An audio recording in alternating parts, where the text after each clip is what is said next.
नमस्कार साथियों, हमारे YouTube चैनल में आपका स्वागत है। अपनी तैयारी को एक लेवल अप करने के लिए हमारे चैनल को सब्सक्राइब करें, बेल आइकन ज़रूर प्रेस करें। ल्यूसेंट सामान्य ज्ञान सीरीज़ में आज हम अध्ययन करेंगे रूसी क्रांति, इंग्लैंड की क्रांति व चीन की क्रांति का। चलिए शुरू करते हैं। तो रूसी क्रांति की बात करेंगे तो सबसे पहला शब्द आता है एक समाजवाद। समाजवाद शब्द का सर्वप्रथम प्रयोग जो किया था वो रॉबर्ट ओवन ने किया था। ये वेल्स का रहने वाला था। अच्छा, अब समाजवाद जब शब्द आया है तो हम इसकी बात कर लेते हैं कि समाजवाद क्या है। तो देखिए, समाजवाद क्या होता है, इसका अर्थ समझने के लिए हमें क्या होगा, पूंजीवाद को समझना होगा।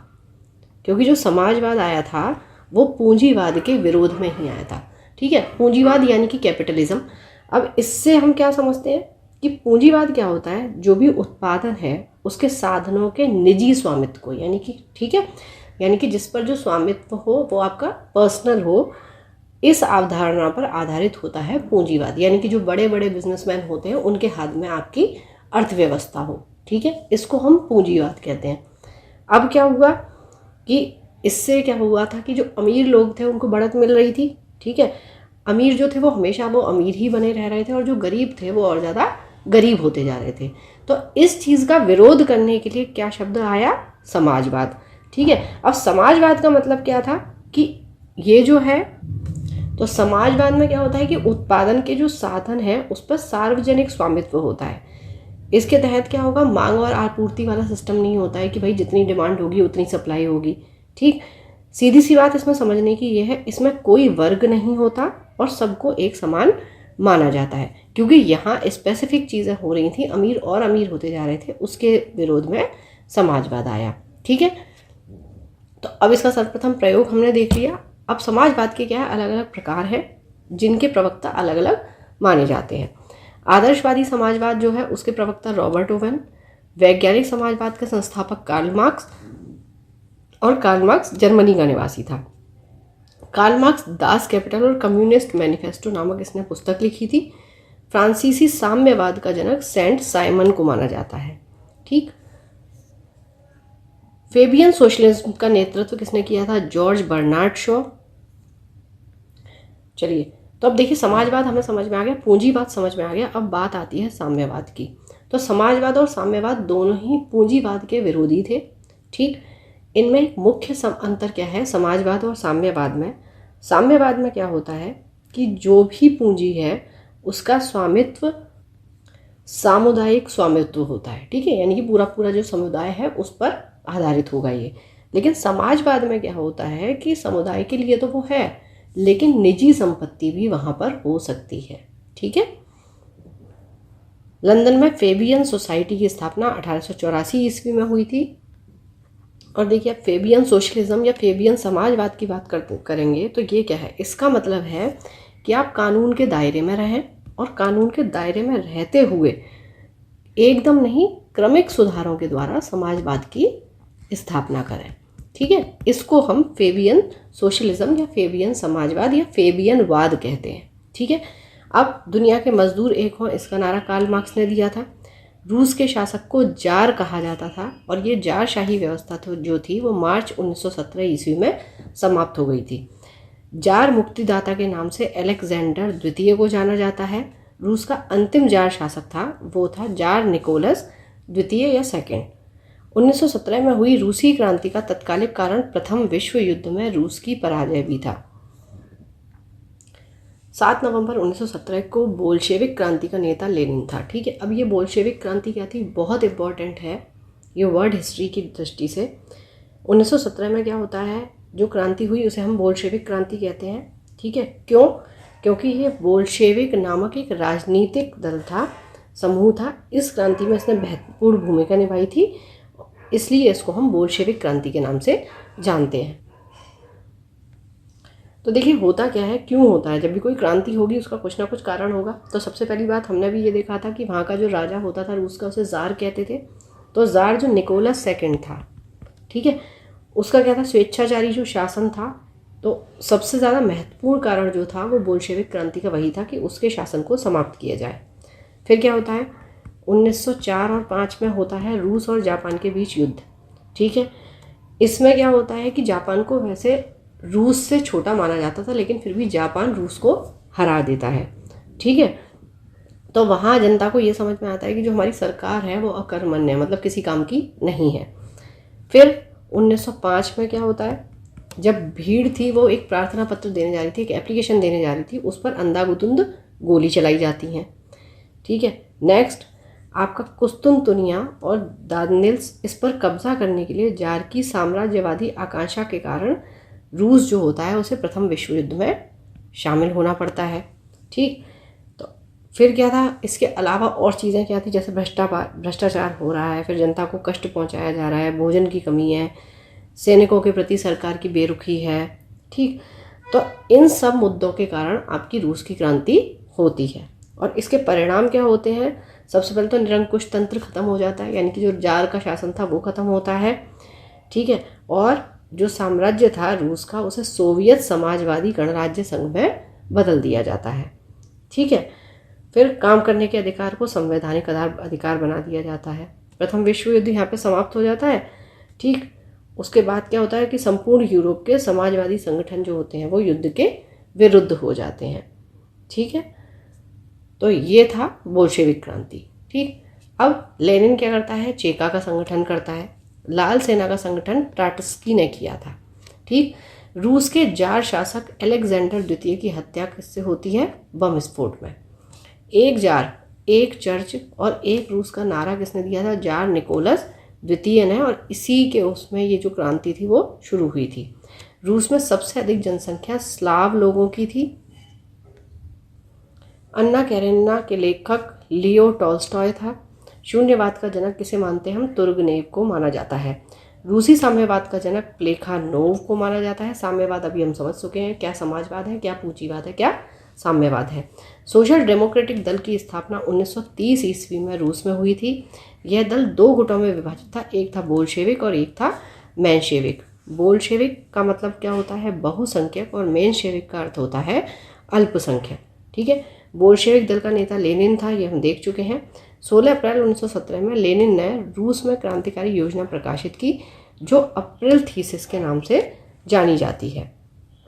1921 ईस्वी में लेनिन ने रूस में नई आर्थिक नीति लागू की। आधुनिक रूस का निर्माता स्टालिन को मानते हैं। ठीक है, बोल्शेविक क्रांति का नेता लेनिन है, लेकिन आधुनिक रूस का निर्माता किसे माना जाता है, स्टालिन को। ये ध्यान रखना है आपको। लेनिन की मृत्यु 1924 में हो जाती है। राइट्स ऑफ मैन, इसका लेखक है टॉमस पेन। मदर की रचना मैक्सिम गोर्की ने की थी। स्थायी क्रांति के सिद्धांत का प्रवर्तक ट्राटस्की को माना जाता है। प्रथम विश्व युद्ध के दौरान लेनिन का नारा क्या था, युद्ध का अंत करो, क्योंकि ये लोग युद्ध नहीं चाहते थे जिन्होंने बोल्शेविक क्रांति शुरू की थी। कार्ल मार्क्स का आजीवन साथी कौन रहा, फ्रेडरिक एजेंस। चलिए, रूसी क्रांति के बाद अब शुरुआत करते हैं औद्योगिक क्रांति की। औद्योगिक क्रांति कैसे शुरू हुई, किस तरीके से उद्योगों का शुरुआत हुई। तो औद्योगिक क्रांति की शुरुआत कहाँ से हुई, सबसे पहले इंग्लैंड से। इंग्लैंड के पास उपनिवेशों के कारण कच्चा माल और पूंजी की अधिकता थी। ठीक है, इंग्लैंड में औद्योगिक क्रांति की शुरुआत किससे हुई थी, सूती कपड़ा उद्योग से। सबसे पहले स्कॉटलैंड के मैकेडम नामक व्यक्तियों ने पक्की सड़कें बनाने की विधि निकाली। ठीक, फिर क्या होता है, 1761 में बिटले नामक इंजीनियर ने मैनचेस्टर से वर्सले तक क्या बनाई थी, नहर। ठीक, 1814 ईस्वी में जॉर्ज स्टीफेंसन ने पहला भाप से चलने वाला रेल इंजन रॉकेट बनाया। औद्योगिक क्रांति की दौड़ में जर्मनी इंग्लैंड का प्रतिद्वंदी था। ठीक, अब क्या क्या आविष्कार हुए औद्योगिक क्रांति में वो देख लेते हैं। सबसे पहले तेज चलने वाला शटल जॉन ने बनाया 1733 ईस्वी में। स्पिनिंग जेनी जेम्स हारग्रीव्स 1765 ईस्वी। स्पिनिंग जेनी यानी कि पानी की शक्ति से चालित होता है ये रिचार्ड आर्कराइट ने बनाया 1767 में। स्पिनिंग म्यूल ये बनाया क्रॉम्पटन ने 1776 ईस्वी में। घोड़ा द्वारा चलाया जाने वाला करघा ये कार्टराइट ने बनाया। और सेफ्टी लैंप हम्फ्री डेवी ने 1815 ईस्वी में बनाया। चलिए, अब बात करते हैं इंग्लैंड में क्रांति की। तो इंग्लैंड में क्या होता है, गृह युद्ध चल रहा होता है चार्ल्स प्रथम के शासनकाल में 1642 ईस्वी में। फिर इंग्लैंड में गौरवपूर्ण क्रांति शुरू होती है आपकी 1628 ईस्वी में। इस समय इंग्लैंड का शासक जो था जेम्स द्वितीय था। ठीक है, तो गौरवपूर्ण क्रांति के समय शासक कौन हुआ, जेम्स द्वितीय। उसके बाद सप्तवर्षीय युद्ध होता है, ये हम मॉडर्न हिस्ट्री में भी पढ़ चुके हैं। इंग्लैंड और फ्रांस के बीच में होता है 56 से लेकर 63 ईस्वी में। फिर गुलाबों का युद्ध होता है इंग्लैंड में। अच्छा, ये गुलाबों के युद्ध की बात करेंगे तो ये दो वंशों के बीच में हुआ था।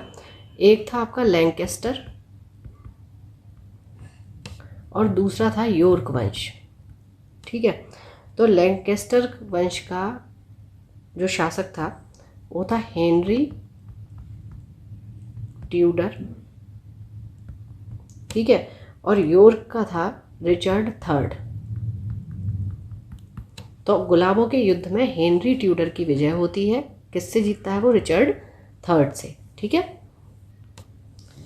इंग्लैंड के सामंतों ने राजा जॉन को सन 1215 ईस्वी में एक अधिकार पत्र पर हस्ताक्षर करने को मजबूर कर दिया था और इस अधिकार पत्र को मैग्ना कार्टा कहा जाता है। यह सर्वसाधारण के अधिकारों का घोषणा पत्र था।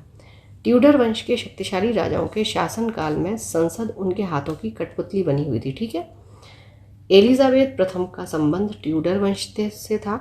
इंग्लैंड में गृह युद्ध 7 वर्षों तक चला था। ठीक है, इसके बारे में हम पढ़ चुके हैं।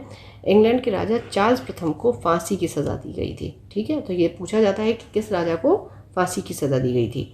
गृह युद्ध के दौरान राजा के समर्थकों को कैवेलियर कहा जाता था और संसद के जो समर्थक होते थे उन्हें राउंड डेट्स कहा गया है। चलिए, अब चीनी क्रांति की बात करते हैं। तो देखिए, मंचू राजवंश का पतन जो था वो 1911 ईस्वी में हुआ। तो चीनी क्रांति का कारण ही यही था कि जो ये मंचू राजवंश था, इसका क्या था, धीरे धीरे ये सम्राट जो था यहाँ का, ये भ्रष्ट होने लगा था और अपनी जनता के प्रति जो भी उसके कर्तव्य हैं उन्हें वो भूल गया था। ठीक है, अत्याचार बढ़ रहा था जनता पर, दुराचार बढ़ रहा था। तो इस वजह से फिर क्या हुआ कि यहाँ पर जनता ने विद्रोह किया और यहाँ पर चीनी क्रांति शुरू हुई। 1911 में सनयात सेन इसके नायक थे। तो शुरुआत इसकी कहाँ से होती है? 1905 में सनयात सेन क्या करते हैं, एक तुंग मेंग दल की स्थापना करते हैं जिसका उद्देश्य चीन में मंचू वंश के शासन को समाप्त करना था। क्रांतिकारियों ने 19 दिसंबर 1911 को सनयात सेन को अपनी सरकार का अध्यक्ष चुन लिया था। अब सन्यात सेन ने और क्या क्या किया, देखिए, कोविनीड लीग सोसाइटी के संस्थापक ये सन्यात सेन। 1911 ईस्वी की क्रांति के बाद चीन में गणतंत्र शासन पद्धति की स्थापना हुई। युआन शीह काई के समर्थन में सन्यात सेन ने अपना नेतृत्व वापस ले लिया। 1912 में सन्यात सेन ने कोमिंतांग पार्टी की स्थापना की। इस पार्टी के पुनर्गठन के लिए सेन ने माइकेल बोरोदिन को आमंत्रित किया। ठीक है, अब सन्यात सेन ने अपनी सेना के संगठन के लिए किसको बुलाया था? जनरल गैलेन को चुना। सन्यात सेन के 3 सिद्धांत थे, राष्ट्रवाद, लोकतंत्रवाद और सामाजिक न्याय। इसलिए सन्यात सेन को चीन का राष्ट्रपिता कहा जाता है, जिस तरीके से भारत का राष्ट्रपिता हम महात्मा गांधी को कहते हैं। ठीक है, चलिए अब बात करेंगे तांग वंश की। चीन में तांग राजवंश के तहत एक साम्राज्य स्थापित हुआ जो लगभग 300 वर्षों तक 7 से लेकर 9वीं सदी तक सत्ता में रहा। इसकी राजधानी शियान दुनिया के सबसे बड़े नगरों में एक थी। तांग साम्राज्य परीक्षा के माध्यम से नियुक्त की गई नौकरशाही द्वारा प्रशासित होता था।